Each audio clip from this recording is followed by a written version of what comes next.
united by love in the sacrifice of Christ. In continuation of the Family Week with the theme, the impact of good parenting on children and society, today the Catholic Men Organization will reflect deeper on the topic, Parents-Child Connectedness, the unique importance of fathers in the lives of children. Yesterday, the CWO in their reflection emphasized the importance of mothers and their role in the growth and development of children. Motherhood as a vocation complements fatherhood and vice versa, and collectively, both of them present a perfect blend to raise a good family modeled along the Holy Family. Therefore, for today, the focus will be on fatherhood. May I then begin with this question: what is fatherhood, or who is a father? To these questions, I can get several answers. However, in ordinary description of a father, fatherhood can be described as the state of being a father or the role of a father in the home, particularly his influence in the life of his children. This is a general description because anybody can be a father, but it means much more. The context of this reflection, therefore, is that of a responsible father modeled like St. Joseph, a father who is there for his children, both physically and emotionally.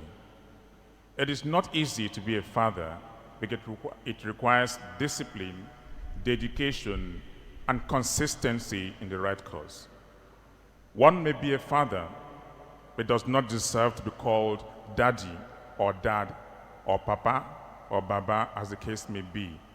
Such title must be earned, and when addressed as one, it comes with pride and a sense of fulfillment.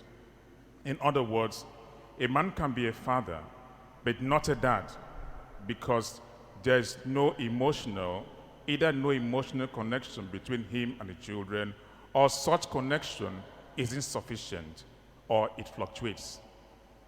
The title, daddy or dad, is a hallowed one and comes from within the heart of the child, exuding a sense of connection to the father, looking up to him for guidance, protection, and love.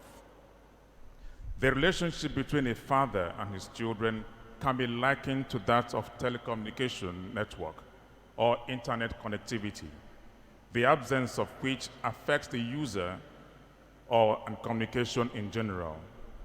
The father is a service provider and must ensure connectivity at all times with his children for the purpose of transacting and sustaining the bond of family life.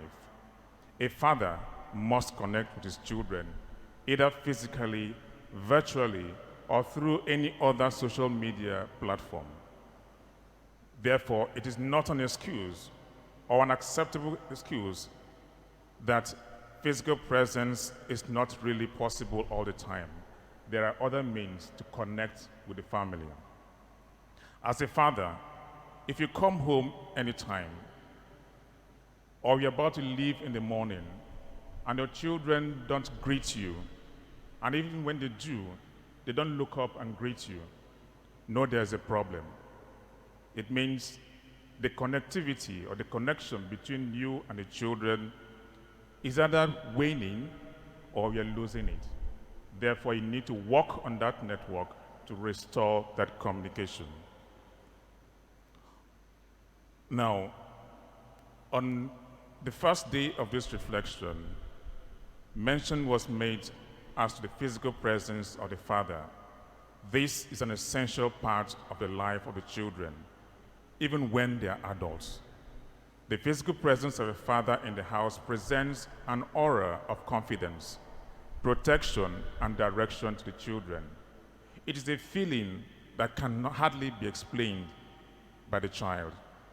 They can describe it, but only they know how they feel within themselves when they have the presence of the father. And the same thing when the absence of the father, they find it hard to connect. They can't find it hard to explain. And that is why sometimes when fathers leave home, particularly on days they expect them to be at home, particularly weekends, when the child asks the father, "Daddy, where are you going again?" The emphasis is the word "again." It means you've robbed them of your presence, which they need and desire to grow as children who are perfect. The need for a father to be present at all times cannot be underscored, and therefore an absent father robs his child of this natural right. Although the child may not have the legal means or vehicle to enforce this right in law, it is a right and obligation that the father will have to answer at the end of time upon arraignment before the just judge to show cause why sentence should not be passed on him. Saint Joseph is our role model as fathers. In ideal families, children see their fathers as their greatest fan and friend. The same way most fathers are die-hard fans of football clubs in the Premiership, La Liga, Ligue 1, etc. Even when their clubs are what people call title pretenders and battle relegation in and out of season, they stick with them with such loyalty and support. They go around with the expression that they never walk alone, that they're gunners for life, their sky is always blue. This makes them happy. When the children perceive their fathers in this way as their fan, then their fathers are truly theirs for life, and they will not walk alone, but they will walk with their father, because together no one walks alone. Their fathers now become the gun that will gun down anybody or any adversary that come their way. Therefore, it is important as fathers to look up to Saint Joseph, the model of fatherhood, as our fan, so as to become responsible fathers, husbands, and children of God, and therefore win that privilege and honor to lift the trophy of salvation once and for all at the end of time. Now, what is our takeaway in this reflection? The first takeaway is summarized in the qualities of a good father, especially in this age of social media. Some of these qualities include: 1, fathers must be the influencer of the children, influencing them positively as Saint Joseph did, drawing them to Christ. As an influencer, fathers need to be patient with them and pray constantly for them, the same way St. Monica did to St. Augustine. Like social media, make them your followers through the exemplary virtues of St. Joseph, the model of fathers. You don't have to be on Facebook or Instagram for your children to follow you. You are the Facebook, you are the Instagram that they see, admire, like, and they share. The observance of these virtues require consistency over time. They will come to see the uniqueness of the way you live your life, and they will imbibe it. They can now like and share your qualities with others. Thirdly, live a life of prayer and do so consistently. Ensure that family prayer is part of the daily menu of the home. Fourthly, make their problem your problem. You must find a solution to their problem, or point them to the direction of the solution or how to solve that problem.